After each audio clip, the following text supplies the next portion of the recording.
नमस्कार दोस्तों, मैं हूं सचिन कुमार और आज की वीडियो में बात करने वाले हैं पावलोव का सिद्धांत। दोस्तों, बाल मनोविज्ञान का एक ऐसा सिद्धांत जो कि बहुत ही महत्वपूर्ण है और यहाँ से एग्जाम में तो डायरेक्ट ही क्वेश्चन पूछे जाते हैं। देखिए दोस्तों, होता क्या है, आज के टॉपिक में मैं आपको ये बताने वाला हूँ कि जो पावलोव का सिद्धांत है उसको कितने नामों से जाना जाता है और क्यों जाना जाता है। देखिए, पावलोव के सिद्धांत को अगर देखें तो शास्त्रीय अनुबंधन, अनुबंधित अनुक्रिया और अनुकूलित अनुक्रिया के सिद्धांत के नाम से जानते हैं। इसके अलावा दोस्तों, इनके सिद्धांत को यूएस, इसके अलावा CS थ्योरी के नाम से भी जानते हैं। तो अब मैं चाहूँ तो इसकी एक ट्रिक बना दूं और आपको याद करा दूं, तो ये मेरे हिसाब से ये आपके साथ बेईमानी होगी। क्यों? क्योंकि दोस्तों ये ट्रिक ना आप एक बार देखेंगे उसके बाद भूल जाएंगे। लेकिन मैं ये दावा करता हूँ कि आज जो मैं आपको बताने वाला हूँ ना, ये आप कहीं भी आपको नहीं मिलेगा। इसके अलावा आप लाइफ टाइम तक कभी भी नहीं भूलेंगे। तो वीडियो को अंत तक देखिए। और इसके अलावा दोस्तों, अगर आपको कोई भी एग्जाम से रिलेटेड कोई भी क्वेश्चन पूछना है ना, तो आप हमारा एक फेसबुक पेज है SK क्लासेज, आप उसको जो है फॉलो कर सकते हैं।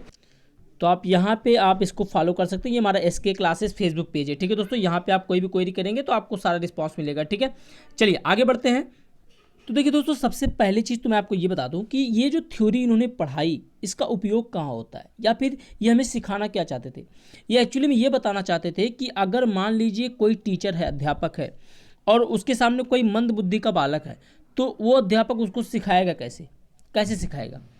तो इन्होंने बताया कि उस बालक को आप उसकी आदत बना के आप उसको सिखा सकते हैं। मतलब कोई चीज़ अगर आप सिखाना चाहते हैं तो उसको उसकी हैबिट बना दीजिए, उसकी आदत बना दीजिए, तो वो व्यक्ति सीख जाएगा। अभी मैं इस प्रयोग के माध्यम से ये चीज़ सिद्ध कर देता हूँ। देखिए, इन्होंने कहा कि पहली चीज़ तो दो चीज़ें होती हैं। जब भी आपने सिद्धांत पढ़ा होगा अधिगम का, तो दो चीज़ें आपके बार बार आपके दिमाग में आता होगा। एक प्रयोग होता है उद्दीपक, आपको समझ में आ रहा है ना। एक चीज़ होता है उद्दीपक, क्या होता है उद्दीपक। और एक चीज़ होता है दोस्तों अनुक्रिया, क्या होती है अनुक्रिया। समझिएगा उद्दीपक अनुक्रिया क्या होती है। जैसे मान लीजिए दोस्तों, मान लीजिए मेरे सामने भोजन रखा गया और उस भोजन को देख करके मैं क्या करूँगा, उस भोजन को देखकर मैं उसको पाने का प्रयास करूँगा। पाने का प्रयास करूँ कि नहीं करूँगा? अगर मैं भूखा हूँ तब, अगर मैं भूखा हूँ तो मैं पाने का प्रयास करूँगा। तो यानी जो भोजन रखा गया है वो भोजन क्या हो गया, उद्दीपक। उद्दीपक का मतलब होता है लक्ष्य, जिसको हम प्राप्त करना चाहते हैं। तो उद्दीपक से संबंधित यहाँ पे कोई वस्तु हो जाएगी, यानी जिसे हम प्राप्त करना चाहते हैं। और इसकी इंग्लिश होती है स्टिमुलस। क्या होती है? स्टिमुलस। और स्टिमुलस का अगर मैं पहला लेटर निकाल दूँ S, तो ये S आपको याद रखना है। तो इसकी इंग्लिश क्या होती है? स्टिमुलस। अब देखिए, अब मैं कोई वस्तु को देखकर उसको प्राप्त करने के लिए मैं क्या करूँगा? क्रिया करूँगा, अनुक्रिया करूँगा, प्रयास करूँगा। उसी प्रयास को कहा जाता है अनुक्रिया। और इसकी इंग्लिश होती है रिस्पॉन्स। क्या होती है? रिस्पॉन्स देना, रिस्पॉन्स। और इस रिस्पॉन्स का पहला लेटर है R, तो इसको निकालिए, तो ये हो गया SR। ध्यान समझिएगा। तो यहाँ पे इसीलिए इनकी थ्योरी को बोला गया है। आप देखेंगे जो थॉर्नडाइक महोदय की थ्योरी है उसको SR थ्योरी बोला जाता है। क्यों बोला जाता है वो आपको लेक्चर देख लीजिए, या फिर प्लेलिस्ट में जाएंगे, वीडियो आपको मिल जाएगा। तो चलिए, ये बात थी दोस्तों। चलिए अब आगे बताते हैं हम आपको करना क्या है। देखिए, तो यहाँ पे पावलोव महोदय ने क्या किया, इन्होंने दोस्तों अपने सिद्धांत को जो बताया उसके लिए इन्होंने प्रयोग किया कुत्ते पर। और इस कुत्ते को इन्होंने क्या किया, इसकी जो लार ग्रंथि होती है ना, उसको काट दिया और यहाँ से एक नली जोड़कर इन्होंने क्या किया, ये दिखाना, मतलब एक्चुअली नली इसलिए लगाया इन्होंने ना, ताकि ये पता चले कि कुत्ता जो है मुंह से लार टपका रहा है। देखिए होता क्या है, इन्होंने कहा कि कुछ व्यक्ति होते हैं जिनके अंदर जन्मजात अनुक्रियाएं होती हैं। मतलब जन्मजात अनुक्रिया मतलब, जन्मजात मतलब जो जन्म से ही अनुक्रिया होती है, उसको हमें अपने हिसाब से करने की जरूरत नहीं होती। जैसे हमारे सामने भोजन रखा गया तो हमें क्या, मतलब हमारे मुंह से लार आता है, ये जन्मजात अनुक्रिया है।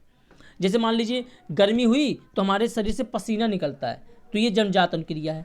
तो ये जो जन्मजात अनुक्रिया होती है ना, इसी को बोलते हैं स्वाभाविक अनुक्रिया। क्या बोलते हैं? स्वाभाविक अनुक्रिया। ठीक है, समझाया? स्वाभाविक अनुक्रिया। तो स्वाभाविक अनुक्रिया समझ में आ गई। अब देखिए, स्वाभाविक अनुक्रिया तभी होता है जब उसके लिए स्वाभाविक उद्दीपक रखा जाए। यानी स्वाभाविक अनुक्रिया करवाने के लिए उसके सामने ऐसी वस्तु रखा जाए जिससे स्वाभाविक अनुक्रिया हो। और अगर स्वाभाविक अनुक्रिया किसी स्वाभाविक उद्दीपक के सामने ही होगा, जैसे लार का आना, मुख से लार का आना, तो भोजन देखकर ही मुख से लार आएगा। अगर किसी अदर चीज को देखकर मुंह में लार आएगा तो यानी वो होगा अस्वाभाविक उद्दीपक। क्या होगा भैया? अस्वाभाविक उद्दीपक। तो ध्यान समझिएगा, स्वाभाविक उद्दीपक जो होता है इसकी इंग्लिश होती है कंडीशनल स्टिमुलस। क्या होती है? Conditional stimulus. तो इसीलिए कंडीशनल स्टिमुलस की अगर इंग्लिश पहला पहला लेटर निकाल दे तो हो जाएगा CS।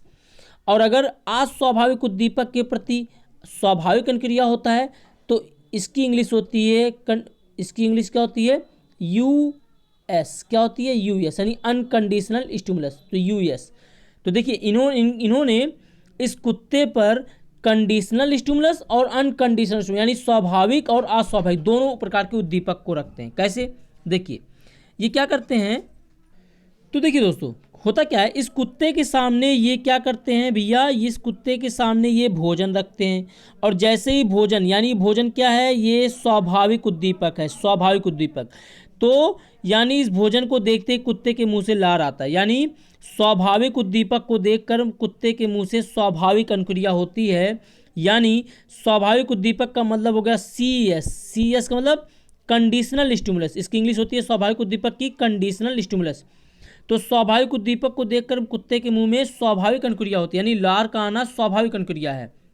मैंने बताया था जन्मजात होता है, तो इसीलिए इनके थ्योरी को क्या बोला गया? CS theory. क्या बोला गया? CS theory. अब देखिए इनके, चलिए एक नाम क्लियर हो गया ना कि इनके थ्योरी को क्यों CS थ्योरी कहा जाते हैं, क्योंकि इन्होंने स्वाभाविक शब्द का प्रयोग किया, स्वाभाविक उद्दीपक का प्रयोग किया। ठीक है, चलिए अब देखिए क्या होता है दोस्तों।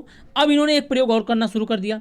इन्होंने क्या किया, ये चाहते थे कि कुत्ता जो है इस भोजन को ना देखकर बल्कि घंटी बजाने से लार को गिराए। घंटी, बताइए ऐसा क्या हो सकता है कि घंटी बजाते हैं तो कुत्ता लार गिराए, घंटी को बजाने पर कुत्ता लार गिराए? ऐसा हो सकता है? ऐसा अभी देखो होगा। कैसे होगा? देखिए इन्होंने पहले भोजन रखा और जैसे ही भोजन रखा कुत्ते ने मुंह से क्या कर लार गिराना शुरू कर दिया। तो भाई ये चीज़ समझ में आ गई कि स्वाभाविक उद्दीपक के प्रति स्वाभाविक अनुक्रिया हो रही है। अब देखिए इन्होंने क्या किया, इन्होंने भैया एक घंटी ला।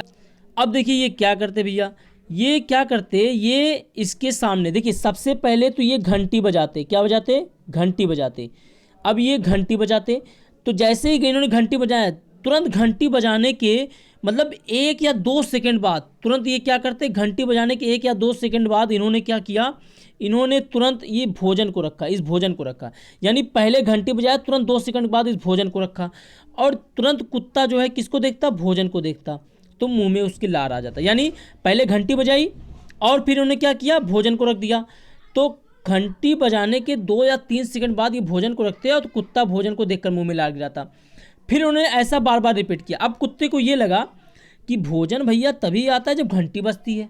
कुत्ते को ये लगा कि भोजन तभी आता है जब घंटी बजती है। अब इन्होंने फिर से एक प्रयोग किया। इन्होंने क्या किया, इन्होंने अब घंटी को मतलब यहाँ भोजन से हटा लिया। धीरे धीरे इन्होंने क्या किया, भोजन को हटा लिया। अब ये क्या करते, ये जो है भोजन को हटा लेते थे, भोजन को इन्होंने हटा लिया। चलिए भोजन को हाइड कर दे। अब ये घंटी बजाते केवल, अब ये केवल घंटी बजाते, यानी घंटी को लेकर आते और जैसे ये घंटी को लेकर आते तुरंत जो है कुत्ता लार गिराना शुरू कर देता था। यानी अब ये घंटी बजाते, भोजन नहीं रखते थे, अब ये केवल घंटी बजाते थे और घंटी के बजने से ही कुत्ता जो है लार गिराना शुरू कर देता था, क्योंकि कुत्ते को लगा कि घंटी जब बजी तो भोजन आ गया होगा। कुत्ते को ये लगा कि घंटी बजने का मतलब भोजन आ गया होगा, क्योंकि उसकी आदत बन गई। उसकी क्या बन गई थी, आदत बन गई थी। तो आदत बनने से कुत्ते को ये समझ में आ गया कि घंटी बजने से जो है भोजन की प्राप्ति हो जाएगी, तो उसने लार गिराना शुरू कर दिया। यानी ये जो घंटी है ना, ये जो घंटी है ये है अस्वाभाविक उद्दीपक। क्या है, अस्वाभाविक, क्योंकि भैया मैंने कहा स्वाभाविक अनुक्रिया तभी होगा जब स्वाभाविक उद्दीपक होगा, लेकिन स्वाभाविक अनुक्रिया किसके प्रति हो रहा है, अस्वाभाविक उद्दीपक के प्रति हो रहा है। अस्वाभाविक उद्दीपक का मतलब अनकंडीशनल स्टिमुलस, यानी यूएस। क्या हो गया, यूएस। इसीलिए इनके थ्योरी को यूएस थ्योरी भी कहा गया और सीएस थ्योरी भी कहा गया। ठीक है, अब देखिए दूसरा क्वेश्चन क्या है दोस्तों। दूसरा क्वेश्चन ये है कि इनके थ्योरी को शास्त्रीय अनुबंधन का सिद्धांत क्यों कहा गया।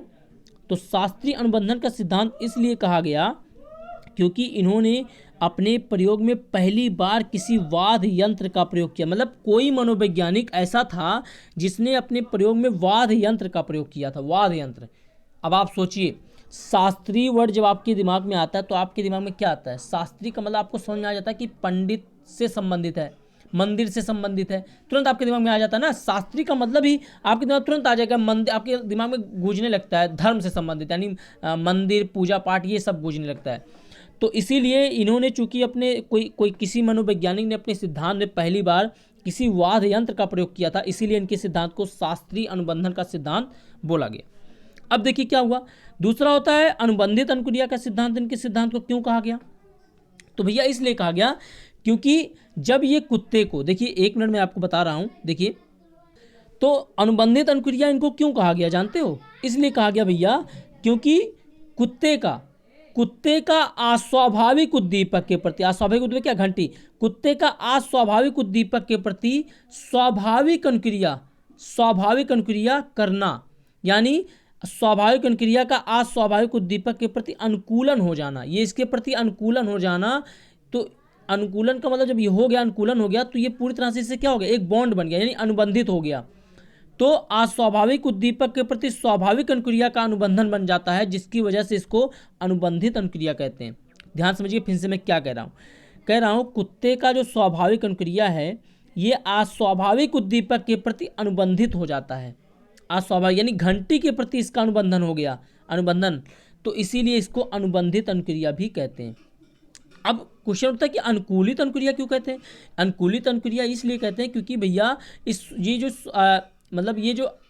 ये क्या होता है, ये जो स्वाभाविक अनुक्रिया कर रही है ना, ये जो स्वाभाविक अनुक्रिया कर रही है, ये स्वाभाविक अनुक्रिया का अस्वाभाविक अनुक्रिया के प्रति क्या हो गया, अनुकूलन हो गया, या फिर कहो अनुकूलन हो गया, इसके अलावा अनुबंधन भी हो गया, इसीलिए इसको अनुबंधित और अनुकूलित अनुक्रिया का सिद्धांत कहते हैं। तो आई होप कि चीज़ आपको समझ में आ गई दोस्तों, ठीक है। देखिए ये बड़ा टफ चीज़ है कि भैया किसी अस्वाभाविक उद्दीपक के प्रति व्यक्ति स्वाभाविक अनुक्रिया करे। जब आप इसी के प्रति क्या कर दें, इसी के प्रति अनुकूलित कर दें, अनुकूलन करवा ले जाएं, अनुबंधन करवा ले जाएं, तो इसीलिए इसको अनुबंधित अनुक्रिया या अनुकूलित अनुक्रिया कहते हैं। तो यही पावलो महोदय सिखाना चाहते थे कि मान लीजिए कोई अध्यापक कोई मंद बुद्धि का बालक है क्लास में और उसको सिखाना चाहे तो कैसे सिखाएगा, तो उसके लिए आप आदत बनवाइए उसको। जैसे इन्होंने घंटी से इसकी आदत बनवा दी कि भैया घंटी को देखकर ये लार गिराता था, घंटी बजने पर ये लार गिराता था, हालांकि ये इसको देखता नहीं था, ये केवल सुनता था, तो सुनने पर ये क्या लार गिराना शुरू कर देता था, क्योंकि इसकी आदत इससे बन गई, अनुकूलन हो गया इसका इससे, ठीक है। इसीलिए जैसे आपने देखा होगा प्राइमरी बच्चों में जब आप सिखाते हैं, उनको जोड़ना सिखाते हैं, भैया बेटा ये बताओ 2 + 2 कितना होता है, तो आप कैसे सिखाते हो, तो क्या आप सिखाते हो, कैसे सिखाते हो, क्या उसको बता दो कि 2 2 4 होता है, नहीं, उसके लिए आप क्या करते हो कि बेटा ऐसा है कि 2 2 आपको जोड़ना है, तो पहले आप 2 पाई पारो, फिर 2 पाई पारो, फिर जोड़ दो 1 2 3 4, ऐसे सिखाते हैं ना, यानी आप अस्वाभाविक उद्दीपक का प्रयोग करते हैं। इसीलिए दोस्तों कहा जाता है, मान लीजिए आप क्लास में हैं और बच्चों को कुछ सिखाते हैं, तो आप क्या प्रयोग करते हैं, आप कोई ऑब्जेक्ट प्रयोग करते हैं, आप उसको प्रैक्टिकली करवाते हैं, कोई वस्तु का प्रयोग करते हैं, कोई सिखाने के लिए वस्तु का प्रयोग करते हैं, तो अस्वाभाविक उद्दीपक का ही तो प्रयोग करते हैं। यही होता है दोस्तों, इन्होंने अपने सिद्धांत में कहा है। तो आई होप मेरा जो समझाने का मतलब था वो आपने समझ में आ गया। अगर समझ में आया तो दोस्तों प्लीज़ आप कमेंट जरूर करिए, और वीडियो को कैसा लगा, अगर आप हेल्पफुल है तो प्लीज़ मुझे कमेंट करके जरूर बताइए, और सब्सक्राइब दोस्तों वीडियो को जरूर कर लीजिएगा। Thank you for watching, thank you so much.